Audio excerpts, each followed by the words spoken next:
Can you believe the history behind one of the original social networking sites? MySpace became one of the most influential websites in history. They were a true game changer for the world of social media. Many, still to this day, say MySpace was the main driving force behind the world of social media and social networking we know today. Kids will never understand the impact that MySpace had on the digital age. The site completely dominated for at least 5 years and completely changed the world forever. Let's take a deep dive through the social media history of MySpace. MySpace began in August of 2003 with a few eUniverse employees deciding to mimic the popular features of Friendster. By doing this, they built out the original version of MySpace. The original MySpace team consisted of Chris DeWolf, the first CEO of the company, and Tom Anderson, the first president. Under the eUniverse umbrella, the company would be able to utilize their resources to gain signups for their user base. Many in the leadership would create their own MySpace accounts, and the entire project would be overseen by Brad Greenspan, the founder of eUniverse. Greenspan would bring in tech experts to help build out the platform better and increase the database. CTO Aber Whitcomb focused on improving Cold Fusion to help better the platform and improve the processing speeds. Around 2005, the site began to become extremely popular among teens and young adults. Due to this popularity, MySpace looked to improve and increase their business ventures.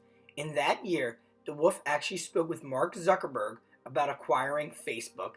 They believed this would be a great addition and would help them gain even more of a foothold on the college market. However, he would decide not to take Zuckerberg up on his $75 million offer to purchase Facebook.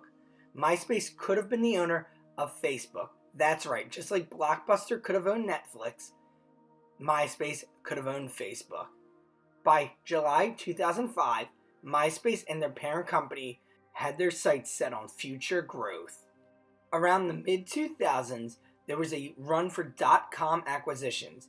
News Corporation would acquire MySpace for $580 million in July of 2005. The reason behind the acquisition was their continued growth and potential.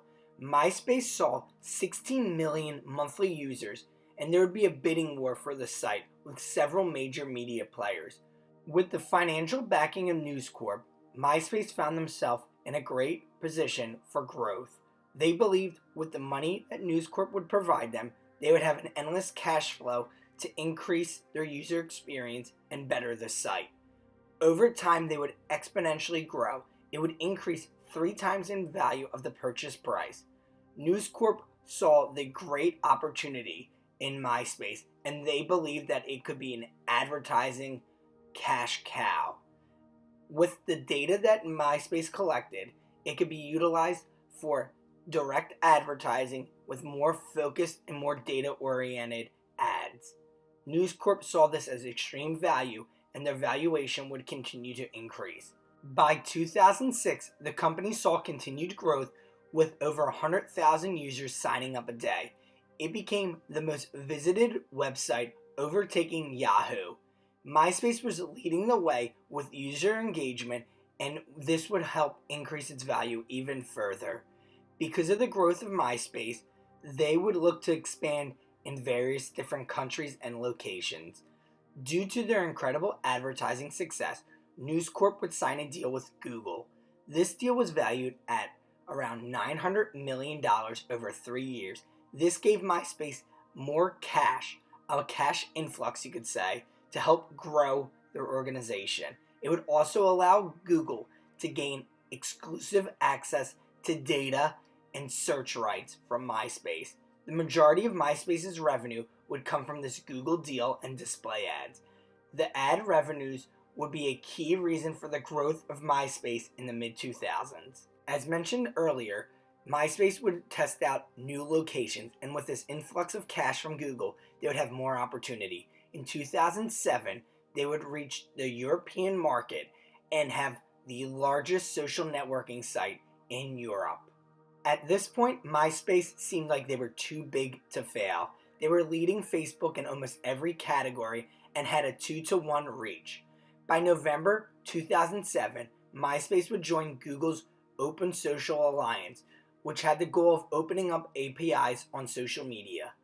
By the end of the year, MySpace was valued at around $12 billion, and they would try to merge with Yahoo. The driving force behind this value was their 300 million active users. Even though they had an extreme user base and tons of cash on hand from their advertising deals, MySpace would hit a bump in the road. In 2008 and 2009, it would become known as the death of MySpace. If you lived through this period, there's no doubt you remember everyone was popping up with a Facebook, which became more and more available as it expanded. The MySpace users would begin to decrease significantly, and they would become users on other social media sites like Facebook. This was because MySpace was not making the improvements or new features to their website, which Facebook and other social media sites had. One of the driving forces actually behind the failure of MySpace during this time was that actual Google deal that they signed. By signing this deal, it would lock MySpace in with Google, meaning they couldn't explore other options for advertising cash flow. This deal was great for them to get an influx of cash when they needed it early on. However, it would hurt them in the long run. Several executives from MySpace even state to this day that the Google deal was what hurt them and essentially forced them into a corner for less growth.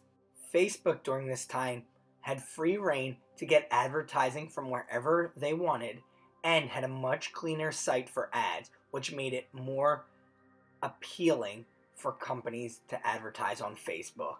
The other hiccup that MySpace had was the fact that many of their users were teenagers. When those teenagers grew up, they looked for a site that appealed more to them, which was Facebook, because Facebook had a market share on those college students and early to mid-20 individuals, which was an area where MySpace had challenged getting the audience. Due to these issues, News Corp CEO Rupert Murdoch would begin to get very angry, and he would cut many of the executives from MySpace. By 2009, the staff was reduced by 37.5%. Murdoch would sell MySpace to specific media for what was believed to be around $35 million. Murdoch would say to this day, MySpace was one of the biggest mistakes he ever made. Throughout the 2010s, the company would change hands several times to ownership like Time Inc. and the Meredith Corporation. However, none of these changes would help MySpace. In fact, their database would end up being sold to the dark web in the mid to late 2000s. Overall, MySpace was one of the greatest success and greatest failures in history. What are your thoughts on MySpace? Do you remember this incredible site?